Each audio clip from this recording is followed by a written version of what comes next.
I'm gonna show you how to fletch an arrow. It's gonna be sweet. I'm gonna be using the BITZENBURGER and we're gonna fletch. Here, let me hold this light still. No, time to get serious. The arrow of choice that I am going to be shooting for 2023 is the Easton Axis 5mm. This is a 300 spine arrow. I have them cut to 28.5, I believe, and I bought them bare shaft, so they have no fletchings on them right now. And if you are going to fletch an arrow that has fletchings on them already, the best way I've found is a potato peeler or just a super sharp knife. Just be careful of peeling back carbon on your arrow. So yeah, we're gonna throw some fletchings on it. So right here we have the beautiful BITZENBURGER. The way this works is it's actually a magnet right there. So it comes in the box actually with a little metal piece right here. Here she is. It comes with this on it. To be honest, I don't know what this is for. I'm guessing some sort of couldn't be a spacer because it's not strong enough. I'm not sure what this is for. I've never used it, and sure it's got some purpose, but anywho, yeah, I just haven't been using it. So the basics: you have your clamp, you have measurements on here, so you can see how far your the bottom of your fletching will be from your arrow, from your nock. So you have the clamp. Once you have your arrow set in here, I'll show you in a minute, and your fletching will sit with your arrow. On right here, on the back side, you can see you have a 120, a 90, and a 75 by 105. Now this is your typical 3-fletch, your 120. 90, I believe, would just be a 4-fletch. And 75 by 105, I'm not sure what that would be exactly, but the way you change it, because that changes when you twist this, where it like clicks in to where your fletching will be. So they give you 2 Allen wrenches with it, and the way it works is you just loosen one and tighten the other, which one you want to do. And then on the back side, you have these 2 adjustments to adjust your helical on your fletching. So once you start fletching your arrows, do not adjust these. I made the decision of adjusting them. Then you have a slightly different helical, and you want all of your arrows to have the same helical. So once you set it in stone, kind of play around with one arrow. That's what I did, and I set it to what I like. And you can see lines here, and they just match up with another line on it. So these are the 2 fletchings that I'm going to be running on this arrow. I'm going to be doing 2 green and 1 pink. These are going to be my target arrows. I'll have 6 target arrows, and then I'm going to make 6 hunting arrows, which will be 2 green and 1 black. But I'm going to mock up an arrow with the 2 pink, or the 2 green and 1 pink. The Easton Axis, 300 spine. I'm shooting 75 pounds. These are 5mm arrows. So you keep your nock on when you are fletching in this arrow. You can see in here, there's like a little thing that your nock will sit in, just like so. So the reason you do that is so you can have control when you're turning this knob, when you twist the arrow, just like that. And the main thing you're looking for when you're adjusting back here on these knobs is whether or not this clamp will line up good with your arrow that you're dropping onto, just like so. I use this first big, like 8th notch or 16th or whatever you want to call it. So I use that first big one.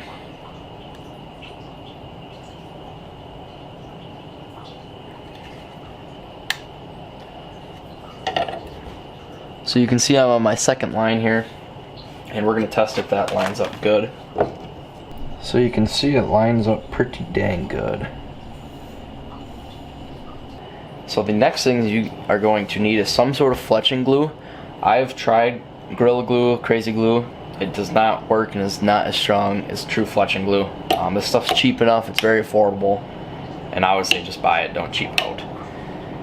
Been there, done that, doesn't work. Another thing you're going to want is a primer pen. This is a Zing Flex Fletch. Super fast. This is basically just alcohol. So you're going to take the bottom of this. You gotta make sure it's activated, dripping, and it is. So I'm gonna go like this here. And what this is doing is it's pretty much just cleaning the arrow, or the fletching. You can take it and run it on the arrow. I haven't seen too much of a difference of doing that, but you can see the arrow is a little bit dirty. I'm gonna take my AAE fletch glue. It's got a little needle in the top of the cap there. Take it and stab it because I have used this before. It's probably clogged. I'm going to line up a nice, fine, smooth bead. Usually putting a little bit thicker clump at the back and then running it all the way up, and a thicker one at the front. Be super careful when you're putting this on. You're gonna make sure you want it, this gap is closed all the way down, just so you have a good consistency. So it's all the way down, right there, and then I'm gonna clamp it on. And you can see a little bit of glue slide out, so I did have a little bit too much on, but that'll be alright. Rather have too much than too less. And that'll take a little bit to dry. So after you've run that one fletching, you're going to take this knob and rotate it out until it clicks into that spot. Then you're simply going to take your other fletching and repeat that process.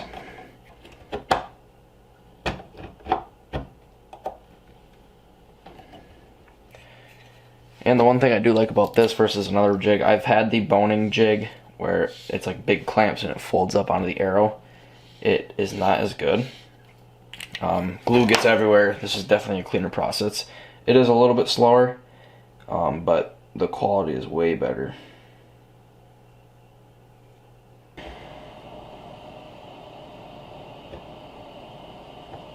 Clamping it on.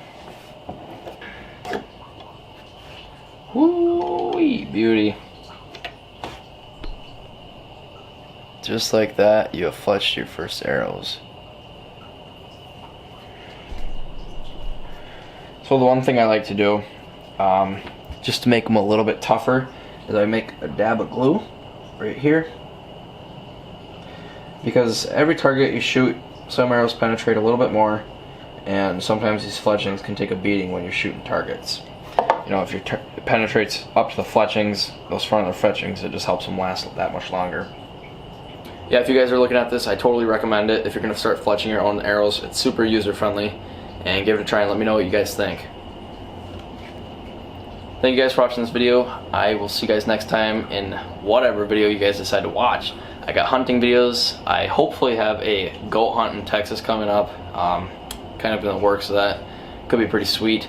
I got a weekly series that I'm going to start up again, and called the Weekly Whitetail Way. And I got some sweet deer hunting videos. I try to kill a lot of stuff. It's hard, especially hunting pretty much in one state. I did trek out to North Dakota this year and shoot a deer out there. If you guys are new here, I hope to see you guys again. Thank you guys for watching, and I will see you next time.